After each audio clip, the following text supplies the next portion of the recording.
جی کے T V کے معزز سامعین السلام علیکم۔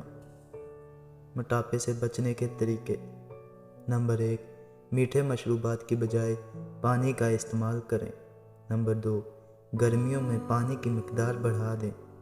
نمبر 3، کھانے میں سبزیوں اور پھلوں کا استعمال زیادہ کریں۔ نمبر 4، کھانے کے ساتھ سلاد ضرور لیں۔ نمبر 5، ذہنی دباؤ اور الجھنوں سے دور رہنے کی کوشش کریں۔ نمبر 6، پھلوں میں سیب، ناشپاتی اور گریپ فروٹس لیں، یہ جسم سے چربی کم کرتے ہیں۔ نمبر 7، نمک کا استعمال کم کریں۔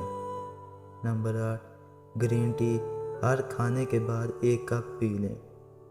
نمبر 9، کھانا کھانے سے پہلے 2 گلاس پانی ضرور پی لیں۔ نمبر 10، نہار منہ نیم گرم پانی میں 1 چمچ شہد اور 1 لیموں کا رس ملا کر پئیں۔ جن کو السر کی شکایت ہو وہ اس عمل سے پرہیز کریں۔ نمبر 11، جن لوگوں کا پیٹ بڑا ہو وہ نہار منہ سونف بھونی ہوئی کھائیں۔ نمبر 12، چاولوں کا استعمال کم کریں، یہ وزن بڑھاتے ہیں۔ نمبر 13، 20 سے 30 منٹ روزانہ ورزش کو اپنا معمول بنائیں۔ جو موٹے نہیں ہیں وہ بھی روزانہ ورزش ضرور کریں۔